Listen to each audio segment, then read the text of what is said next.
I am Madison, 34 years old, standing at the edge of my brother James's lavish wedding reception. Our relationship has always been strained, especially since I started building my quiet success. I watched him tap his champagne glass preparing for his speech. Little did he know what was coming. Poor sis, still working at that tiny firm, he sneered to appreciative chuckles from his friends. Minutes later, his CEO approached me with wide eyes. "Ma'am, I didn't know you'd be here." James froze. "Why not?" I smiled. "I own the company." Before I tell you how I ended up owning my brother's company without him knowing, let me know where you're watching from, and hit that subscribe button. Growing up in suburban Boston, my relationship with my brother James, 3 years my senior, was once something I cherished. When I was 5 and he was 8, we were nearly inseparable.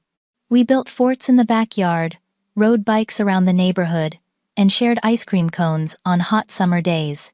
He would hold my hand crossing the street and defend me when other kids were mean. Those memories seem distant now, like they belong to different people entirely. Everything changed gradually as we got older. Our parents, particularly our father, had very different expectations for us. Dad was a banking executive, one of those stern traditional men who believed in clear gender roles and even clearer paths to success. For James, that meant being groomed for corporate success from an early age. Private school education, business camps, and summer introductions to his colleagues' children to build a network. For me, the expectations were different. Safer careers were suggested. Teaching, perhaps. Maybe nursing. Something to fall back on, my father would say, as if my inevitable future was marriage and children with career as a contingency plan. My mother would offer passive support in private, telling me I could be anything I wanted to be, but she never contradicted my father when it mattered. I remember a particular science fair when I was 12. James was 15, and had created a basic economic analysis of local businesses. It was good, not great, mostly compiled from existing data. My project was an innovative water filtration system I had designed and built myself. When the judges came around, my father steered them toward James, first speaking proudly of his son's business acumen. When they finally made it to my table, Dad merely stood back, arms crossed. I won second place. James got honorable mention. At dinner that night, all conversation centered on how James was robbed of recognition, while my achievement went unacknowledged. By high school, James had fully absorbed and embodied the superiority complex our parents had nurtured. He was student body president, debate team captain, and maintained near-perfect grades. At every family gathering, his achievements were heralded like royal proclamations. James just got accepted to the prestigious summer business program at Wharton, or James has been offered an internship at Goldman Sachs. Meanwhile, my interests in entrepreneurship and technology were dismissed as cute hobbies. When I was 16, I developed a prototype app for local restaurant recommendations before such things were common. I showed it to my family, explaining my vision for how it could grow and eventually monetize. James laughed and said, "That is adorable. Call me when you have actual investors." My parents nodded along, amused by my little project. I stopped sharing my ideas with them after that. The emotional distance between us grew into a chasm during our college years. James attended Cornell, a decision my parents celebrated for months. I chose the University of Massachusetts for their specific program in computer science with entrepreneurial applications.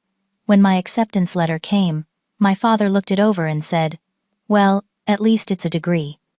Christmas dinner, my sophomore year of college, marked the first time James openly mocked my career choices. He was home from Cornell, full of stories about his connections and opportunities. When I mentioned my internship at a tech startup, he raised his eyebrows dramatically. "A startup? Really, Madison?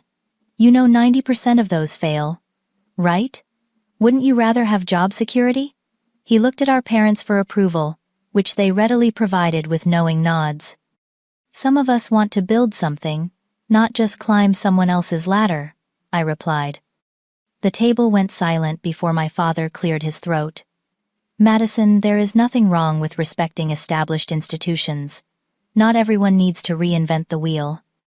In that moment, something hardened inside me. I realized I would never receive the validation or support I craved from my family. But instead of breaking me, it fueled me. That night I made a promise to myself that I would succeed on my own terms, without their approval or assistance. I would build something meaningful, something lasting, and I would do it so quietly, they would never see it coming. My college years at UMass were transformative, though not in the way my family might have expected. While James was networking at Ivy League cocktail parties, I was diving deep into computer science and business courses, often staying in the lab until security kicked me out at midnight. I maintained a 3.9 GPA while working 3 part-time jobs to support myself, as my parents considered the state school affordable enough that I should cover my own living expenses. It was during my junior year that I met Professor Diana Hayes, the first person who truly saw my potential. A former tech executive who had built and sold 2 companies before moving into academia, Diana became the mentor I desperately needed. After class one day, she stopped me. "Madison, that algorithm you developed for the class project has commercial applications. Have you considered what you might do with it after graduation?" No one had ever taken my ideas seriously before. That single conversation altered my trajectory.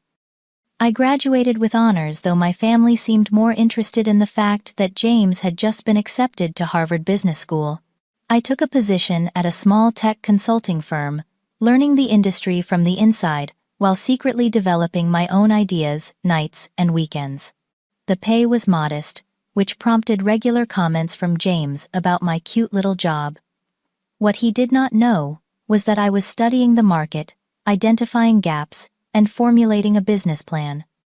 After 2 years, I spotted a significant opportunity. Major corporations were struggling with specialized security software that could integrate with legacy systems while providing modern protection.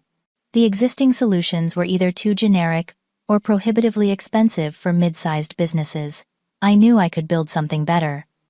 At 26, I quit my job and cashed in my modest savings to start my own company. My first office was my tiny apartment in Cambridge, with a desk crammed in the corner of my living room. Ramen noodles became a staple, as I poured every penny into development. During those early months, I sometimes thought about James in his luxury apartment and wondered if I had made a terrible mistake. 6 months into development, I attended an industry conference where I met Rebecca, a brilliant marketing strategist who saw the potential in my security solution. She became my co-founder, bringing complementary skills and much-needed moral support when things got tough. And they did get tough. Twice in our first year, we nearly went bankrupt.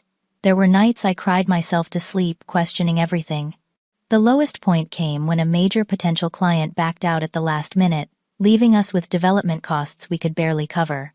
That same week, James sent a family group text about his promotion at his prestigious firm, complete with photos of his new corner office. I almost gave up that night. Then, through a connection of Rebecca's, we landed Meridian Healthcare, a regional hospital system desperately needing our exact solution. That single contract saved the company and gave us the case study we needed to approach other clients. We delivered exceptional results, and word began to spread.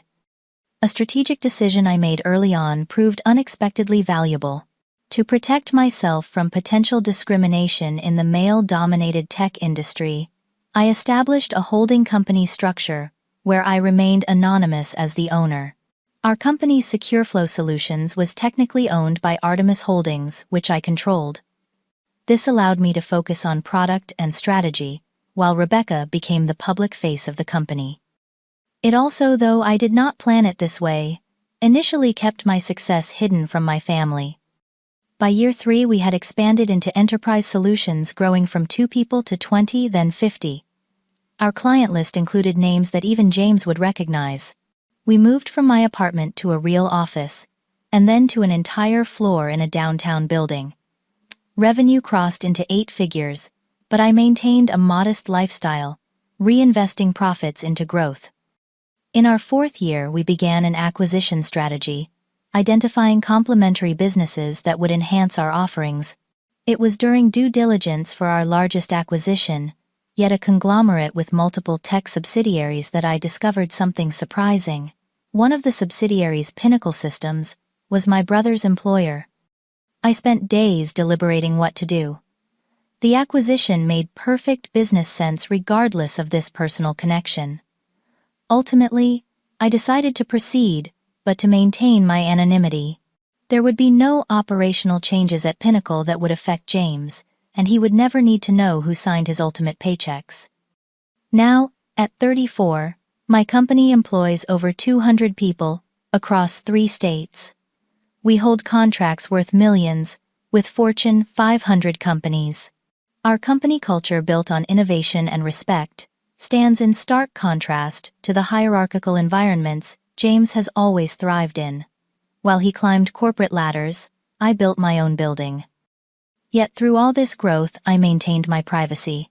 My parents still thought I worked at some tech company, a deliberate vagueness I never corrected. James still made dismissive comments about my career at family gatherings, and I let him, knowing that sometimes success speaks loudest when revealed at the right moment. While I was building my company from nothing, James was following the traditional path our father had laid out for him. After Harvard Business School, where he made sure everyone knew he had graduated from Cornell, before that he entered the corporate world with a sense of entitlement that was palpable. He joined Reynolds Financial first, then moved to Pinnacle Systems 2 years later, always chasing bigger titles and salaries. James has always been obsessed with status symbols and appearances. His social media became a carefully curated showcase of his success. Pictures of his BMW with the caption, "New toy for the quarter's top performer." Check-ins at exclusive restaurants. Vacation photos from 5-star resorts in the Maldives.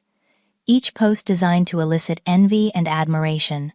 What was notably absent were any mentions of meaningful work or positive impact. Family dinners became platforms for his monologues about corporate achievements.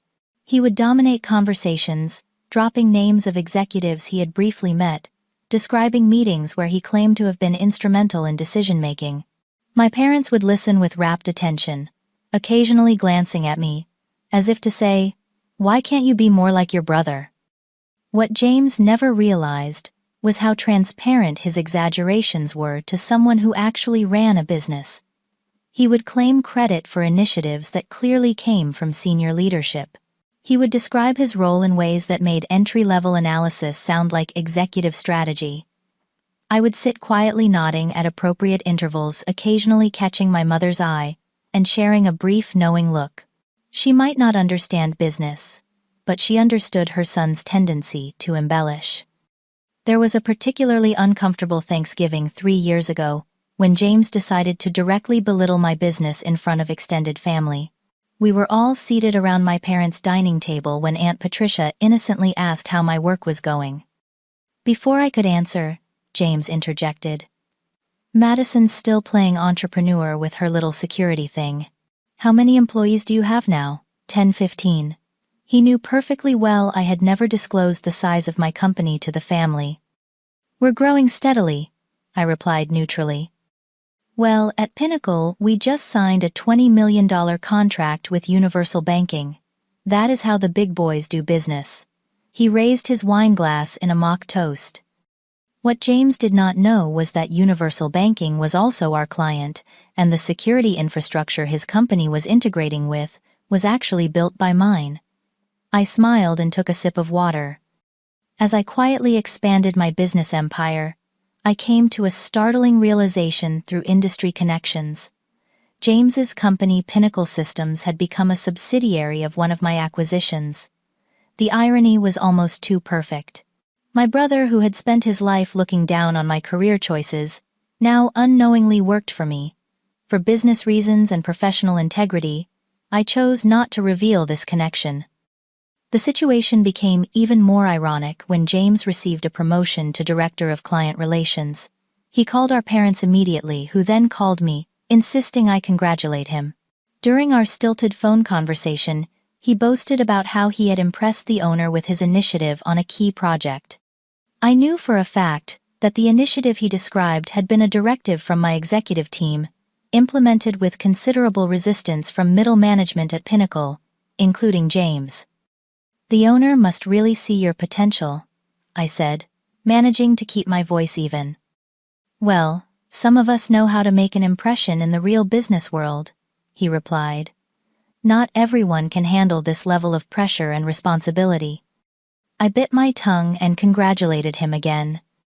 When James got engaged to Allison, daughter of my parents' longtime friends, the wedding quickly became another showcase for his supposed success. Every decision from the venue to the guest list was calculated to impress. He made sure his corporate connections knew about his promotion, the size of his new house, and his plans to join the country club. The wedding itself would have 300 guests, including several executives from Pinnacle. My boss and his wife are coming, he told me during a family dinner 6 months before the wedding. Walter Kingsley, the CEO. He rarely attends employee functions, so this is a big deal. I nearly choked on my water. Walter Kingsley was my CEO hired by me 2 years prior to run the day-to-day operations of our expanding company. Walter knew exactly who owned the business, though we had agreed to maintain my privacy for strategic reasons. That is impressive, I managed to say. I look forward to meeting him. As if you will have anything to talk about with someone at his level, James scoffed. Just try not to embarrass me by talking about your little company. I nodded, already contemplating the uncomfortable situation ahead. I had 2 choices: skip the wedding and avoid the potential drama, or attend and risk having my carefully maintained privacy shattered. For a moment, I considered telling James the truth before the wedding, but I knew his reaction would likely be volatile and could affect his performance at work. Despite our personal differences, I had always maintained a strict policy of separating family issues from business decisions. In the end, I decided to attend. I would have a discreet conversation with Walter beforehand to ensure he understood the situation. Professional integrity would have to take precedence over personal vindication, no matter how tempting the latter might be. 6 months before the wedding, an elaborate invitation arrived at my condo. Thick cream cardstock with gold foil lettering announced the union of James Alexander Montgomery and Allison Elizabeth Crawford at the prestigious Rosewood Hotel in downtown Boston. The invitation suite included separate cards for the ceremony reception and Sunday brunch, along with accommodation recommendations at the 5-star hotel. Everything about it screamed excess and status, seeking perfectly aligned with James's personal brand. My first instinct was to decline. Years of subtle and not-so-subtle humiliation at family gatherings had left me wary of any event centered around James. But then, my phone started ringing. My mother called daily for a week. "Madison, please. It would break my heart if you weren't there. He is still your brother, regardless of your differences," she pleaded, during our 5th conversation on the topic. "Mom, you know how he treats me. Every family gathering becomes an opportunity for him to put me down. He is just competitive. Deep down he loves you, and it would mean so much to me and your father." Eventually, I relented, knowing that refusing would only create more drama and potentially hurt my mother, who was caught in the middle of our strained relationship. Once I confirmed my attendance, the next challenge was deciding what to wear. This required strategic consideration. I needed something appropriate for the formal occasion that would not draw attention or give James any ammunition for criticism. After careful deliberation, I selected a midnight blue dress from a high-end designer, elegant but understated. I scheduled a hair appointment at a salon, known for sophisticated styles rather than trendy ones. Every choice was calculated to help me blend in while maintaining my dignity. I wanted to appear successful enough to avoid pity, but not so successful as to threaten James's spotlight. The week before the wedding, I called Rebecca to discuss how to handle potential business disclosures. "Walter will be there," I explained. "If he recognizes me, which he likely will, it could create an awkward situation." "Just email him," Rebecca suggested. "Give him a heads up that you will be there as the groom's sister and would prefer to keep business separate from the family event." I followed her advice, sending a carefully worded email to Walter. His response was prompt and understanding. Your privacy has always been respected at the company, and this situation will be no different. I will take my cues from you if we interact at the event. I arrived in my hometown the day before the wedding. The rehearsal dinner that evening was the first major hurdle. Held at an exclusive country club, the event was typical James, designed to impress and intimidate. Crystal chandeliers, string quartet waitstaff, informal attire, and place cards written by a professional calligrapher.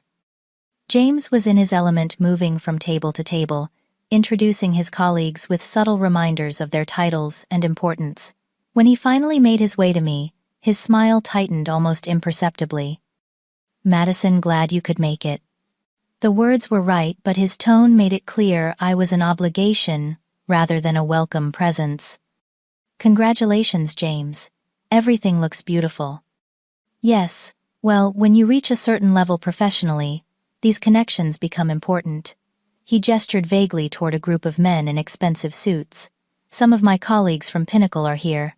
Try not to bore them with talk about your little business. Before I could respond, he was called away by his future father-in-law. I remained at my table, sipping champagne and observing the interactions around me.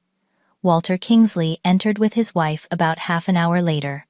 He scanned the room, nodded slightly when he saw me, but made no move to approach. He had understood my email perfectly. Throughout the evening, I watched my parents fawn over James's professional connections. They introduced themselves as James's parents with unmistakable pride, engaging his colleagues in lengthy conversations while barely acknowledging my presence. The familiar feeling of invisibility crept over me, the same feeling I had experienced at countless family events throughout my life. By the time I returned to my hotel room, my composure was wearing thin. I sat on the edge of the bed, hands shaking slightly, fighting back tears of frustration. Years of therapy had helped me understand that my family's approval was not necessary for my self-worth, but old wounds still had power to hurt. That night, I had a minor panic attack, something that had not happened in years. The prospect of facing another day of James's condescension while maintaining my secret felt suddenly overwhelming. I called Diana, my mentor from college, needing her steady perspective. I could just not go, I said after explaining the situation. You could, Diana agreed. But would that bring you peace, Madison? Or would you be giving him power over you again? She was right, of course. Skipping the wedding would be allowing James to dictate my choices once more. We talked for almost an hour, Diana reminding me of how far I had come, of the strength I had developed through building my business against all odds. Before going to bed, I made a decision. I printed out an important contract that needed my signature, one that would finalize our expansion into European markets. If things became unbearable at the wedding, having this tangible reminder of my true accomplishments would help ground me. The morning of the wedding, I woke early and performed a meditation ritual I had developed during the stressful early days of my company. 20 minutes of focused breathing, followed by affirmations of my worth, independent of family approval. As I was applying my makeup, my phone buzzed with a text from James. Please dress appropriately today. Many important people attending. I took a deep breath and did not respond. My carefully selected outfit was more than appropriate, and his text was just another attempt to make me feel inadequate. I finished getting ready, took one final look in the mirror, and headed to the venue with a determined stride. Whatever happened today, I would maintain my dignity and remember who I truly was, regardless of how my family perceived me. The Rosewood Hotel had transformed its grand ballroom into a wedding fantasy that would have made royalty envious. Crystal chandeliers hung from the ceiling, casting a warm glow over tables adorned with towering floral arrangements. White roses, orchids, and lilies created an atmosphere of opulent elegance. A string quartet played softly as guests in formal attire mingled, champagne flutes in hand. The entire scene screamed money and status, exactly as James had intended. I slipped into the ceremony with minutes to spare, taking a seat near the back on the bride's side to avoid unnecessary interaction with my family before the proceedings began. The ceremony itself was surprisingly emotional. Despite my complicated feelings toward James, seeing him recite his vows to Allison with genuine affection momentarily softened my heart. Perhaps marriage would help him develop empathy and perspective that had been lacking in our relationship. That fleeting hope was quickly dashed at the reception. As guests moved from the ceremony space to the ballroom, I found myself cornered by relatives, eager to catch up their questions, inevitably turning to my career. "Still working at that little tech place?" Aunt Eleanor asked, her voice dripping with forced interest. "Good for you, for sticking with it, dear. Not everyone can be an overnight success like your brother." "My company is doing well," I replied neutrally. "We are growing steadily." "Such perseverance," she said, with a pat on my arm. "That is admirable, even if it has not quite panned out the way you hoped." Uncle Robert was even less subtle. "When are you going to get a real job, Madison? Something with security and benefits. I know a guy at an insurance company who might be able to help you out." "Thank you, but I am very satisfied with my current position," I managed through gritted teeth. The only genuine interest came from my cousin Amy, who actually worked in tech herself. "I heard your company developed some innovative security protocols. Is that right?" Before I could answer, James appeared beside us, champagne in hand. "Amy, they need you for photos. Madison, try the shrimp cocktail. At least someone in the family should enjoy the premium catering I splurged on."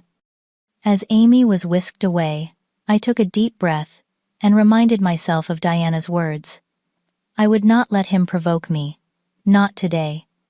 The real trouble began during the toasts. After the best man and maid of honor had given their heartfelt speeches, James unexpectedly took the microphone again. He thanked various guests, naming corporate executives and making sure to mention their titles. Then he turned in my direction. "And let's thank my little sister for coming today," he said, raising his glass toward me. The spotlight literally followed his gesture, illuminating me at my table. "Still working at that tiny firm, but we all have to start somewhere." Uncomfortable laughter rippled through the crowd. I maintained a tight smile, feeling hundreds of eyes on me. "Madison always had big dreams," James continued, his voice taking on a condescending tone. "She wanted to be a big tech entrepreneur since college. Still chasing that dream, right, sis?" More awkward laughter. I nodded slightly, hoping he would move on. "Maybe someday you will work your way up to a company like Pinnacle. We are always looking for entry-level analysts." He winked at his colleagues, who chuckled appreciatively. The humiliation burned through me, but I maintained my composure. Years of business negotiations had taught me to keep my expressions neutral, even when seething inside. I raised my water glass slightly in acknowledgement, then took a sip, breaking eye contact to signal I was not engaging with his mockery. James finally moved on to thank his new in-laws, and the spotlight mercifully moved away from me. I exhaled slowly, hands slightly shaking under the table. Part of me wanted to leave immediately, but that would only give him the satisfaction of knowing he had gotten to me. During the cocktail hour that followed dinner, I was standing alone near one of the floral arrangements, contemplating how much longer I needed to stay to satisfy social obligations, when I noticed Walter Kingsley approaching. He was walking directly toward me with purpose, his expression professional but warm. "Madison," he said, extending his hand. "Ma'am, I did not know you would be here." The formal address, the one he used in board meetings, immediately caught the attention of James, who was standing nearby with a group of Pinnacle employees. He excused himself and moved closer, curiosity evident on his face. "Why not?" I replied, with a small smile, shaking Walter's hand. "James is my brother." Walter's eyes widened slightly. "Your brother? I had no idea. The different last names." He trailed off, suddenly aware of James hovering nearby. "Montgomery is my married name," I explained for James's benefit. "Madison still uses Watson, our family name." James stepped forward, confusion etched on his features. "You two know each other?" Walter turned to James, Then back to me, understanding dawning in his eyes. You have not told your family. Told us what James demanded, his voice rising slightly. I took a deep breath. This was not how I had planned things, but the moment had arrived nonetheless. Walter and I know each other professionally, I said calmly. Professionally, James echoed. How would you know the CEO of Pinnacle professionally? Your tiny security firm does not exactly operate in our circles. Walter cleared his throat uncomfortably. Actually, James, your sister's company is hardly tiny. SecureFlow Solutions is one of the most respected names in the industry. James scoffed. SecureFlow? Never heard of it. And what does that have to do with Pinnacle anyway? The moment stretched between us. I could see my parents approaching, drawn by the intensity of our conversation. Walter looked at me questioningly, silently asking permission. I nodded slightly. Madison owns Artemis Holdings, Walter said simply. Artemis acquired Pinnacle Systems 3 years ago. She is effectively the owner of the company you work for. I watched James's face as the information registered. First confusion, then disbelief, followed by shock, and finally anger. His complexion went from flushed to pale in seconds. My parents stopped a few feet away, clearly overhearing Walter's statement. That is impossible, James sputtered. Pinnacle is owned by Artemis, which is owned by. He trailed off the truth, finally connecting in his mind. By me, I finished quietly. I founded SecureFlow 8 years ago. We acquired Artemis Holdings, which then acquired the conglomerate that owned Pinnacle among other subsidiaries. The wedding photographer chose that exact moment to approach, asking for family photos. The flash went off, capturing James's expression of utter disbelief for posterity. In that frozen moment, everything changed between us. We need to talk. Now. James's voice was low and controlled, but I could hear the fury simmering beneath the surface. He gripped my elbow and steered me toward a small anteroom off the main ballroom, away from curious eyes and ears. Once the door closed behind us, he exploded. What the hell? Madison, you bought my company, and did not tell me. Were you spying on me? Trying to sabotage my career? Was this some sick revenge plot? I remained calm, a skill honed through years of high-stakes business negotiations. James, this was never about you. It was a straightforward business decision.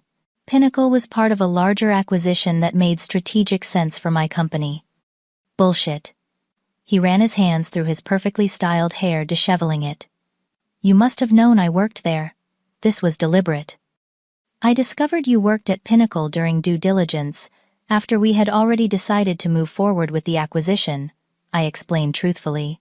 By then the process was well underway. It would have been inappropriate to change a major business decision based on personal connections. So you just decided to become my boss, without telling me. Do you have any idea how humiliating this is? I took a deep breath. Think back, James. Has anything about your job changed in the past 3 years? Have I ever interfered with your position or progression at Pinnacle? He opened his mouth to argue, then closed it again, considering. No, he admitted reluctantly. But you could have. At any time. But I did not. Because I maintain a strict separation between family and business. The organizational structure at Pinnacle remained intact after the acquisition. Your promotions, your projects, your team, all of that has been based entirely on your own performance and the decisions of your direct management. The door opened and Walter Kingsley stepped in cautiously. Excuse me, but I thought I might be needed here. James turned on him immediately. Did you know about this the whole time? Were you laughing behind my back? Walter shook his head. I knew who owned the company, yes. That is my job as CEO. But Madison has been absolutely clear from day one that her connection to you should never influence company decisions regarding your employment. In fact, she specifically instructed that you were to be evaluated solely on your merits. Nothing more, nothing less. James looked between us, his anger giving way to confusion.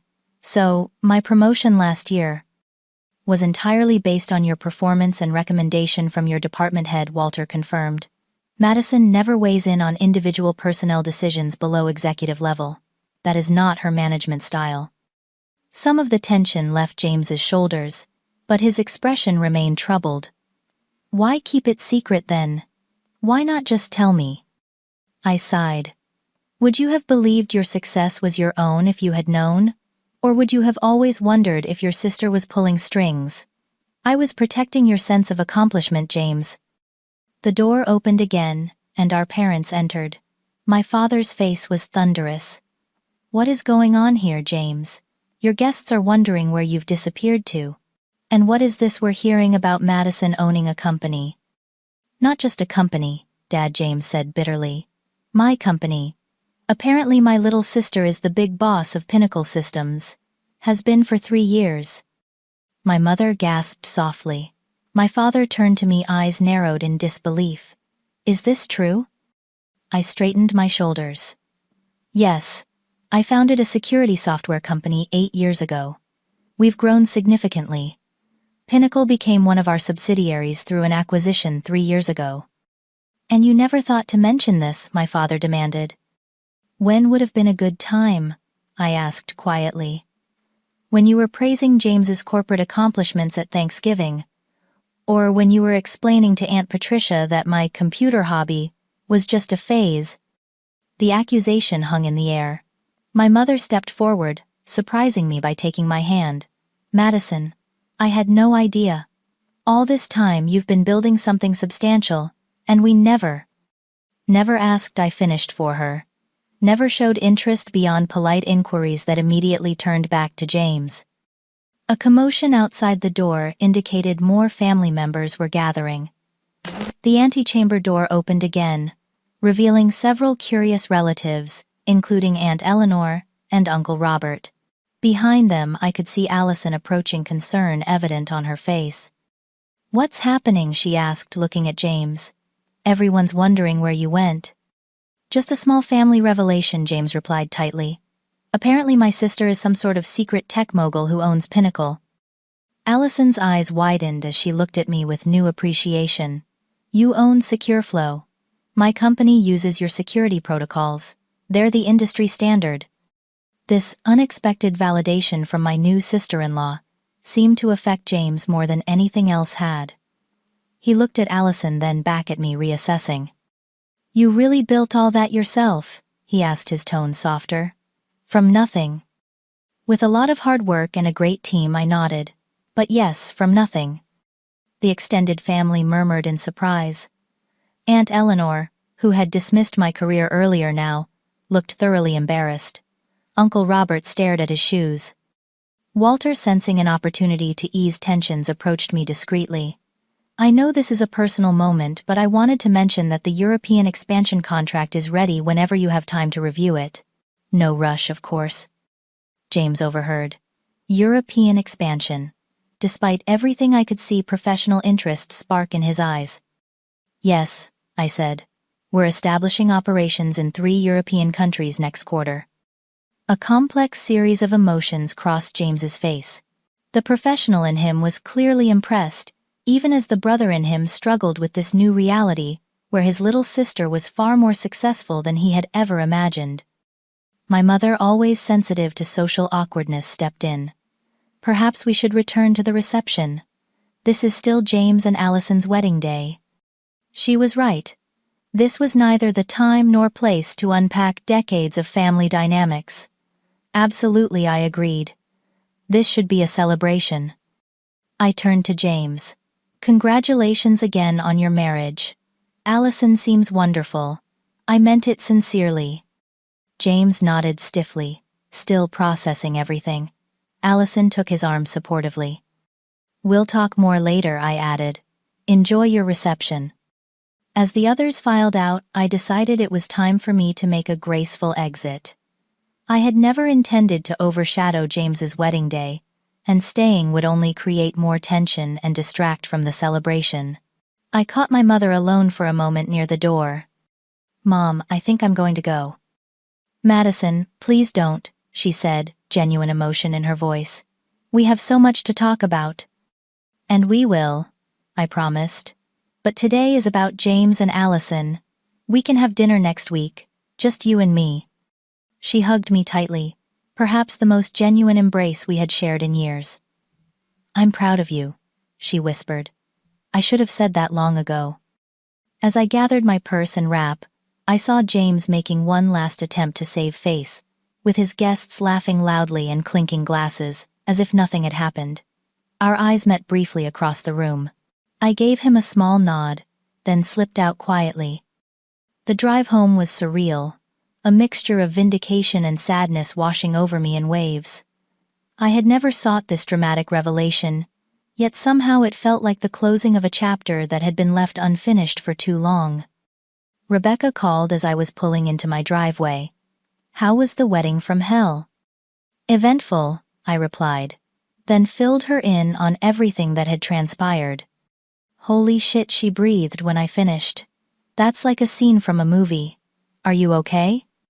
I think so, I said, surprising myself with how true it felt. Actually, I think I'm better than okay. I'm taking Monday off.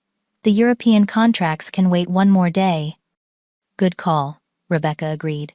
You've earned a mental health day after that family drama. As I hung up, I realized that for the first time in years, I felt a strange sense of peace about my family. The truth was finally out there. Whatever happened next, at least, we would be dealing with reality instead of illusion. 2 weeks passed with complete silence from my family. I immersed myself in work, finalizing the European expansion contracts and leading strategic planning sessions for the next quarter. On the surface, everything was business as usual, but my team noticed the change in me. Rebecca commented that I seemed more focused, more present. Perhaps the weight of the secret I had been carrying had affected me more than I realized. Then on a rainy Tuesday afternoon, an email from James appeared in my inbox. The subject line was simple: coffee.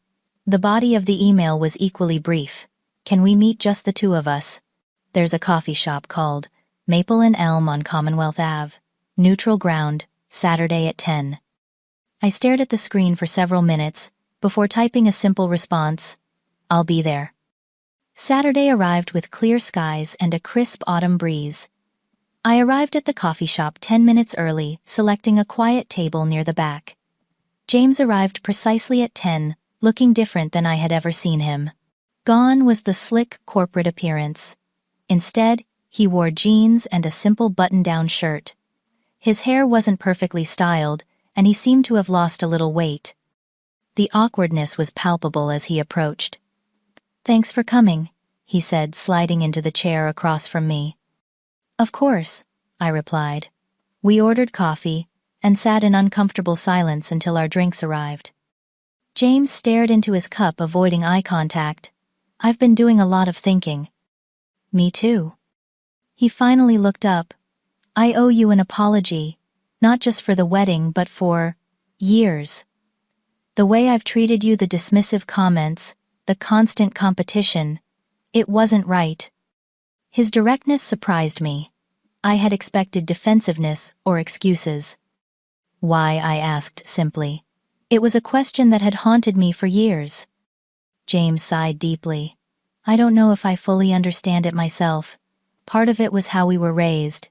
Dad always made everything a competition between us, and I bought into it completely. Part of it was, he hesitated, insecurity, I guess. Insecurity, I repeated incredulously. You were the golden child, James, the one who could do no wrong. And that creates its own kind of pressure, he replied. I always felt I had to be the successful one, the achiever. It became my identity. When you started showing interest in entrepreneurship, something Dad always considered risky and irresponsible, I think I feared you might succeed where I wouldn't dare try. So I dismissed it to protect myself. His honesty was disarming.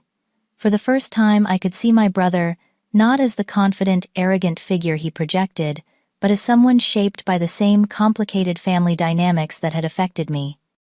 I never wanted to compete with you, James. I just wanted to build something meaningful. And you did. That's the irony. While I was climbing corporate ladders and bragging about corner offices, you were creating something from nothing, Something substantial. He shook his head ruefully. Why did you keep it secret for so long? I considered the question carefully. At first, it was just easier. The company was small, struggling, and I didn't want to deal with Dad's skepticism or your mockery. Later, when we started to succeed, I realized I enjoyed being evaluated on my work alone, not as Richard Watson's daughter or James Watson's sister. The anonymity became freeing. And after you acquired Pinnacle? That was complicated, I admitted. Part of me worried it would undermine your confidence if you knew. Another part. Maybe I was waiting for the right moment. Some sign that you might actually be proud of me, rather than threatened. James nodded slowly. I understand better than you might think. But Madison, for what it's worth, I am proud of what you've built. Impressed, actually. The security protocols, SecureFlow, developed for financial institutions, are considered best in class. I just never knew my sister was behind them. We talked for hours, unraveling years of misunderstandings and competition. James told me about his early admiration for me, that had twisted into rivalry under our father's influence. I shared stories of the early days of my company, the failures and near bankruptcies that had shaped my leadership style. For the first time in our adult lives, we were having a real conversation. How is Mom taking all this? I asked eventually.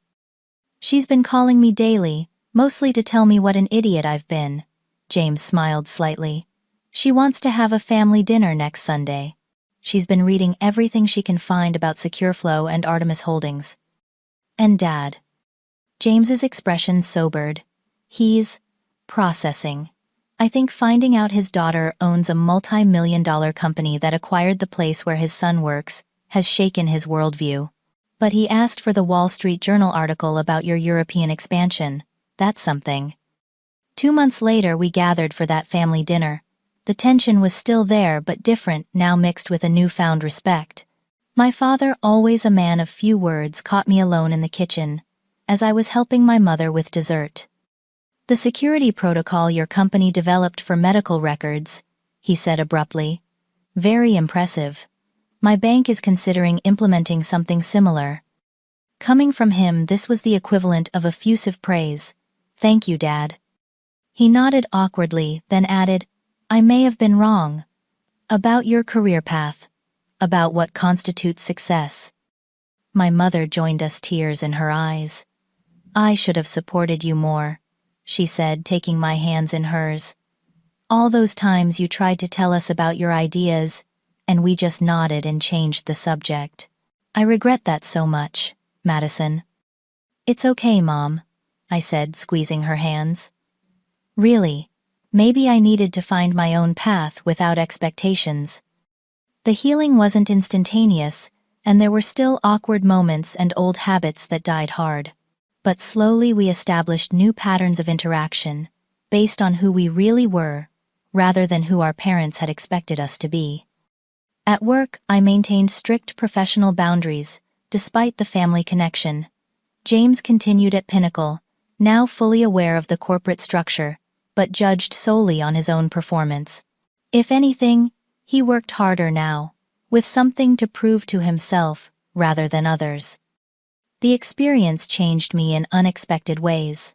I began mentoring young female entrepreneurs, something I had hesitated to do before, out of fear of visibility.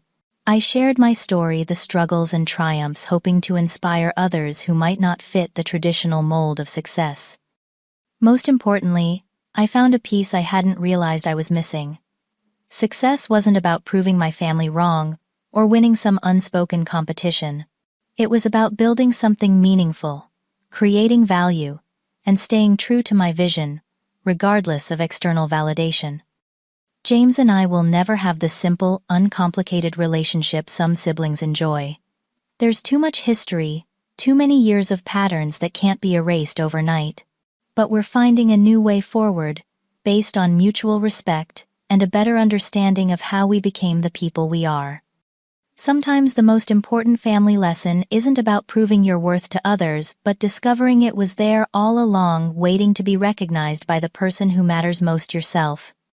Have you ever felt underestimated by family members who later had to recognize your achievements? Share your experience in the comments below. And if this story resonated with you, please hit that like button and subscribe for more stories about overcoming family dynamics to find your own success. Remember, sometimes the quietest journeys lead to the most remarkable destinations. Thank you for listening, and I wish you the courage to follow your own path, even when others can't see where it leads.